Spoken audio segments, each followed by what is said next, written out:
더 큰 실수는 금리를 충분히 높이지 못하는 것이라고 매파적인 발언들을 쏟아냈는데요.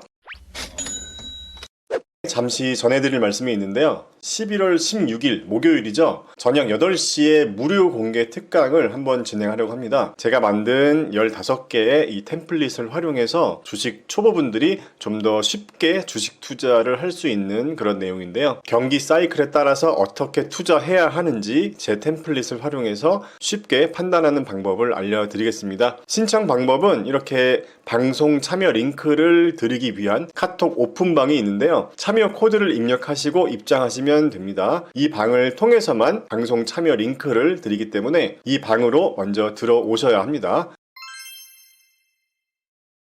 어제 시장의 하이라이트는 제롬 파월 연준 의장의 연설과 30년 만기 국채 입찰이었는데요. 제롬 파월 발언 내용부터 정리해 보겠습니다. 지난해부터 진행한 금리 인상이 충분하다고 생각하지 않는다. 필요성을 느낀다면 금리 인상과 같은 정책 결정을 주저하지 않을 것이다. 더 큰 실수는 금리를 충분히 높이지 못하는 것 이라고 매파적인 발언들을 쏟아냈는데요. 시장에서는 내년 5월에서 6월 정도부터 금리 인하를 기대하고 있었는데 어제 파월의 발언으로 이런 기대감이 낮아지면서 내년 5월 금리 인하 확률이 전날 51%에서 현재 42%로 낮아진 상태입니다. 그리고 어제 미 재무부에서 240억 달러 규모의 30년물 국채 입찰이 있었는데요. 30년물 입찰 발행 금리는 4.769%였고 응찰률은 2.24배였어요.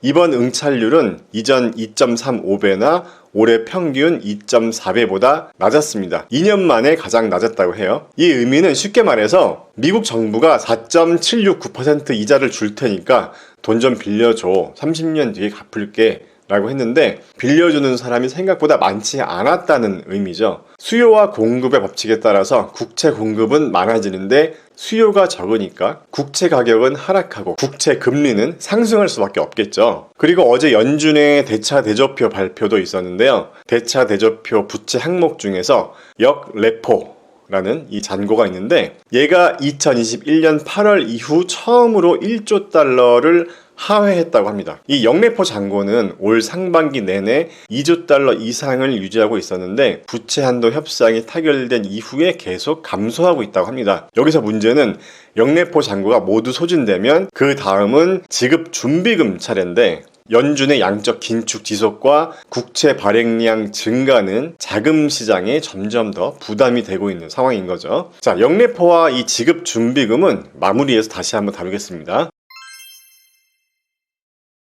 유니티가 생각했던 것보다 실적이 안 좋게 나온 상황입니다. 매출은 5.44억 달러, 주당 순이익은 마이너스 0.32달러라고 발표했는데요. 시장에서 주당 순이익은 0.171달러의 이익을 볼 것으로 예상했는데 기대보다 못 미쳤네요. 자, 유니티는 순이익이 적자에서 흑자로 전환될 수 있는 터닝 포인트 지점이라고 제가 여러 차례 말씀드렸었는데요. 아직은 때가 아닌 것 같습니다. 유니티는 이번 어닝콜에서 계속 비용을 잘 관리해 왔기 때문에 더 잘할 수 있었다고 아쉬워했는데요. 갭 순손실은 작년 3분기에 비해서 절반 수준으로 줄어든 1억 2,500만 달러를 기록했고 손실률은 마이너스 23%로 확인할 수 있었습니다. 조정된 에비타는 1.31억 달러로 가이던스보다는 약간 상회했네요. 유니티는 앞으로 민첩하고 빠르게 성장하는 회사가 되기 위해서 유니티 에디터와 런타임, 수익화에 대한 집중도를 높일 계획이라고 하는데요. 인공지능을 포함한 선택과 집중을 목표로 하겠다고 합니다. 특히 가이던스의 경우는 특정 제품 공급 중단이나 인력 감축,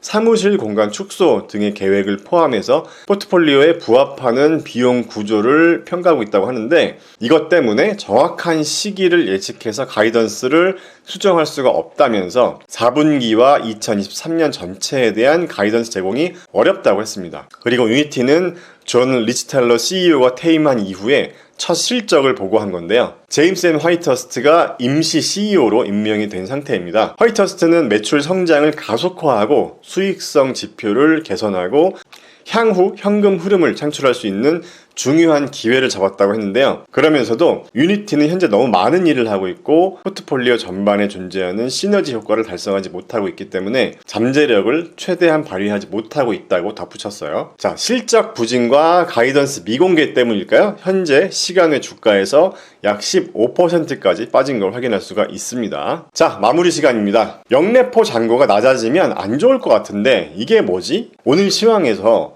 영래포라는 용어가 생소하고 어렵다고 느끼시는 분들이 계실 것 같아요. 그래서 오늘의 마무리는 이런 용어들에 대해 공부하는 것으로 마무리하겠습니다. 자, 먼저 영래포에 대해서 한번 알아보겠습니다. 영래포는 중앙은행인 연방준비은행이죠. 연준이 금융기관으로부터 자산, 특히 채권을 매입하고 그 대가로 현금을 제공한 후에 미리 정해진 날짜에 원래 가격으로 자산을 다시 팔아서 현금을 회수하는 거래를 말합니다. 이건 연준이 금융시장에서 단기적으로 유동성을 제거하거나 금리를 조절하기 위해서 사용하는 수단 중 하나입니다. 영래포 거래의 과정은 다음과 같습니다. 연준은 금융기관으로부터 정부 채권 등의 자산을 매입합니다. 매입 대금으로 금융기관에 현금을 제공합니다. 기간이 지난 후에 금융기관은 약속된 가격으로 자산을 다시 매입하고 연준의 현금을 반환합니다. 연준은 이를 통해서 은행 시스템 내에 유동성을 조절하고 연방기금 금리와 같은 주요 금리의 목표 범위를 유지하는 데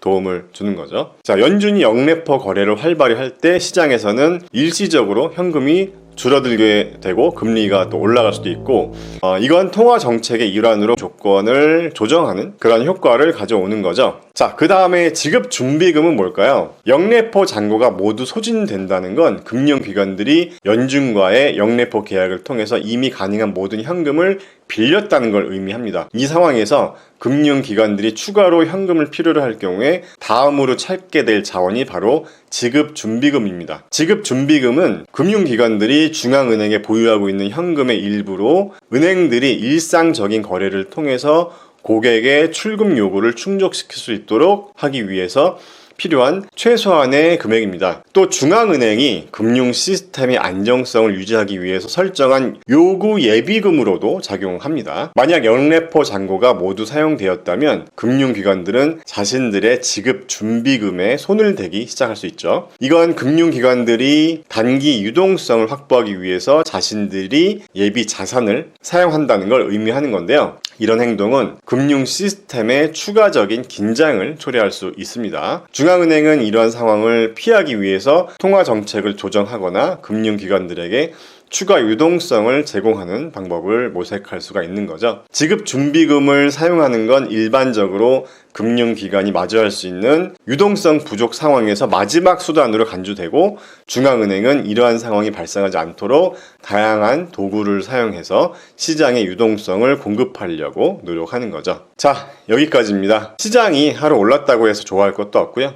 또 하락했다고 해서 속상할 필요도 없습니다. 우리 같은 장기 투자자들에게는 그냥 하루하루 생기는 작은 이벤트일 뿐이죠. 하루하루 공부하면서 발전해 나가다 보면 시간은 우리 편이 될 것이고 돈은 우리 옆에 와 있을 것입니다. 자, 그러면 즐거운 불금 되시기 바랄게요. 감사합니다.